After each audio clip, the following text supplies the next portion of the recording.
अब ऐसे मोड़ पर पहुंच गया है जहां से किसी भी वक्त तीसरे विश्व युद्ध का गुबार फूट सकता है, क्योंकि इजराइल पर हिजबुल्लाह के रॉकेट हमलों के बाद अब बेंजामिन नेतन्याहू ने डायरेक्ट वार्निंग जारी कर दी है।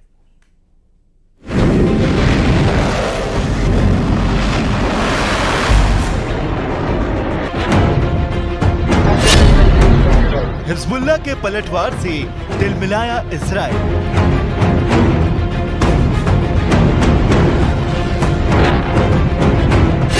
नेतन्याहू की हिजबुल्लाह को सीधी धमकी।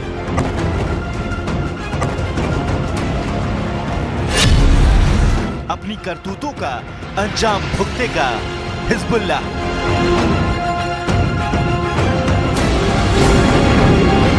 इजराइल और लेबनान के बीच तनाव की लहर अब इस कदर भयानक रूप ले चुकी है, शहर के शहर इस बारूद की लहर में समा सकते हैं।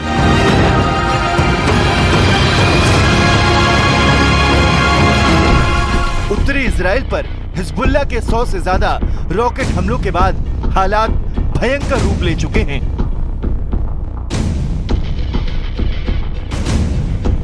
इजराइल के उत्तरी इलाके में हुए इन रॉकेट हमलों में सैन्य हवाई अड्डों को टारगेट किया गया। हाइफा शहर में हुआ यह हमला इतना भयानक था कि इस हमले में इजराइल की कई इमारतें ध्वस्त हो गई और कई कारों में आग लग गई।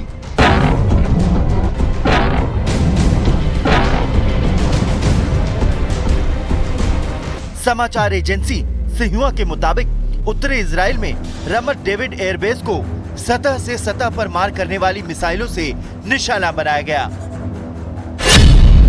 रमत डेविड बेस जायोनी यूनिट के 3 मेन एयरबेस में से एक है, जिसका लेबनान और सीरिया के लिए रणनीतिक महत्व है। ये बेस हाइफा तिब्रेत एक्सिस पर स्थित है। लड़ाकू और जासूसी विमान यहीं से उड़ान भरते हैं। इसके चारों तरफ एडवांस मिसाइलें और डिफेंस सिस्टम तैनात हैं। हिजबुल्लाह के इन हमलों ने इजराइल के राष्ट्रपति बेंजामिन नेतन्याहू के गुस्से को 7वें आसमान पर ला दिया है और अब इजराइल की तरफ से हिजबुल्लाह को दी गई धमकी तीसरे विश्व युद्ध का दरवाजा खोल सकती है, क्योंकि बेंजामिन नेतन्याहू ने हिजबुल्लाह को उन हमलों की याद दिलाने की कोशिश की है जिन हमलों ने महज कुछ मिनटों के भीतर लेबनान में हिजबुल्लाह के ठिकानों को तहस नहस कर दिया था। בימים האחרונים אנחנו הנחתנו על חיזבאללה רצף של מכות שהוא לא דמיין. ואם חיזבאללה לא הבין את המסר, אני מבטיח לכם, הוא יבין את המסר. אנחנו נחושים להחזיר את תושבינו בצפון. बेंजामिन नेतन्याहू ने अपने मैसेज में साफ कर दिया है कि अगर हिजबुल्लाह पुराने हमलों से सबक नहीं लेता तो उसे इजराइल पर हमलों की इतनी भारी कीमत चुकानी होगी कि लेबनान से हिजबुल्लाह के अस्तित्व को खत्म कर दिया जाएगा। उसका ट्रेलर इस वीडियो में देखा जा सकता है।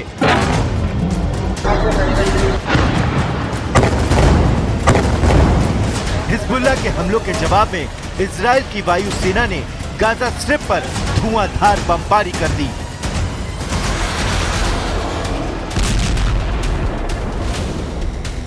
इजराइल की तरफ से कहा गया कि हिजबुल्लाह के सहयोगी हमास को टारगेट करने के लिए ये हमला किया गया है। इजराइल की तरफ से ये भी दावा किया जा रहा है कि ये हमला उस स्कूल पर किया गया जहां हमास के लड़ाके छिपे हुए थे। यानी इजराइल की सेना हिजबुल्लाह और उससे जुड़े किसी भी संगठन को तबाह करने की सौगंध खा चुकी है। השבוע האחרון היה השבוע הקשה ביותר בתולדותיו של חיזבאללה, ובמיוחד היממה האחרונה. הפעולה של צה"ל בדחיה רבת משמעות, רבת חשיבות ורבת עוצמה. इजराइल और लेबनान के बीच बेकाबू होते हालात पर अमेरिका की नजरें भी लगातार बनी हुए हैं। इसी सिलसिले में व्हाइट हाउस में राष्ट्रीय सुरक्षा प्रवक्ता जॉन कर्बी की तरफ से ये बयान जारी किया गया है। हम पिछले लगभग एक हफ्ते से बढ़ रहे सभी तनावों को बड़ी चिंता के साथ देख रहे हैं। हम इसे पूर्ण युद्ध बनने से रोकने के लिए हर संभव कोशिश करना चाहते हैं।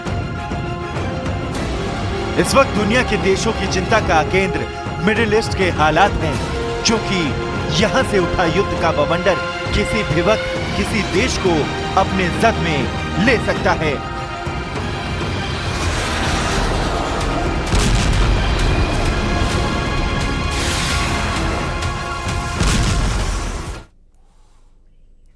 और अब आपको दिखाते हैं टॉप 20।